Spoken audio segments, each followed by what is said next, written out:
কালবৈশাখী ঝড়ে তছনছ গুয়াহাটি সহ গোটা রাজ্য। কামপুর, জামগুড়িহাট, চন্দ্রপুর, গোলকগঞ্জে ঝড়। প্রতি ঘন্টায় 100 থেকে 120 কিলোমিটার বেগে হাওয়া। ঝড় বৃষ্টিতে ব্যাপক ক্ষয়ক্ষতি গোটা রাজ্যে। বৃষ্টির জমা জলে ব্যাপক যানজট মহানগরে। টানা লোডশেডিংয়ে নাজেহাল রাজধানী শহর। যোগাযোগ বিচ্ছিন্ন 15 নম্বর জাতীয় সড়কে। বৃষ্টির জমা জল ফের একবার খোলস খুলে দিল স্মার্ট সিটি গুয়াহাটি। শনিবার সন্ধ্যার 8 ঘন্টা বৃষ্টিতেই অচল হয়ে পড়ে রাজধানী শহর। জমা জলে ব্যাপক যানজটের সৃষ্টি। স্তব্ধ হয়ে পড়ে গণেশগুড়ি, লাকটকিয়া, চাঁদমারি, অনিলনগর, লাচিতনগর সহ মহানগরীর বিভিন্ন এলাকা। ঝড় বৃষ্টির ফলে লোডশেডিংয়ের কবলে পড়েন মহানগরবাসী। কোনো কোনো এলাকায় পুরো রাত অন্ধকারেই কাটাতে হয় নাগরিকদের। ঝড় বৃষ্টিতে প্রচুর ক্ষয়ক্ষতি হয়েছে চন্দ্রপুরেও। নারেঙ্গি চন্দ্রপুর মরিগাঁও সড়কে ঝড়ে উপড়ে পড়ে বিশাল গাছ, ফলে ব্যাহত হয় যোগাযোগ ব্যবস্থা। আমগাঁও তাড়িবাগানে রাস্তায় ভেঙে পড়া গাছের নিচ দিয়েই বাইক নিয়ে পার হতে দেখা যায় যাত্রীদের।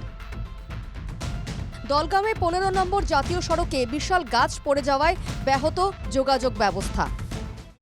গাড়ীখন ৰখি আছে, গছ পৰিছে, আমি এতিয়া ৰৈ আছো। এইটো 15 নং ৰাষ্ট্ৰীয় ঘাইপথ হয়নে? বতাহ ধুমুহা দিয়াৰ ফলত গছবিলাক বাগৰি গৈছে।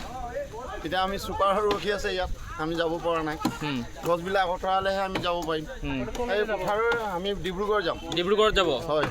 আচ্ছা, এই পথাৰৰ মাৰি গছ অঁতৰাইছে, মেচিনে কাটি অঁতৰাই দিব লাগে, তেতিয়াহে আঁতৰিব ইমান দূৰ।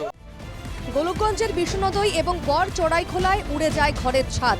রাস্তায় ভেঙে পড়ে বিশাল গাছ, কোথাও আবার ঘরের ছাদের উপরই ভেঙে পড়েছে গাছ। বরাত চড়ে রক্ষা পরিবারের লোকেদের। পুরো রাত বিদ্যুৎ পরিষেবা ব্যাহত। কেতিয়া হল এই ঘটনা? এই মোটামুটি 5টা 5:30 মান হলো। কি কি ক্ষতি হৈছে? এই গাছটো ভাঙি একদম ঘট ভাঙি শেষ কৰি দিছে একদম। কেতিয়া হৈছিল ধুমুহা? হ্যাঁ, কেতিয়া হৈছিল ধুমুহা? ধুমুহা এই মোটামুটি 4:30 বজার পিছত হৈছে।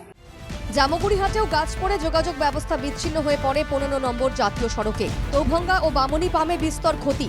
ঝড়ে ক্ষতিগ্রস্ত হয়েছে একাধিক পরিবারের। রাতি ধুমুহা আহিছে, গোটেই ঘৰ চৰ ভাঙি গ'ল। গছ পৰিলে, ঘৰ ভাঙিলে, পালং ভাঙিলে, ফেন ভাঙিলে। আপোনালোক শুই আছিল? আমি শুই আছিলো। কাৰোবাৰ কিবা হৈছে? ধুমুহা আহোঁতে উঠিছো, এতিয়া উঠি কি কৰিম নো, ঘৰৰ ভিতৰতে ধফৰাই আছো আৰু উপায় নাই। তাৰপিছত এইফালে পালং ভাঙি গ'ল, গছ ডাঙৰ এটা ৰাস্তা কাণত আছিলে, গছটো ভাঙি পেলাই ঘৰত পৰিলে। এতিয়া কি কৰিম আৰু।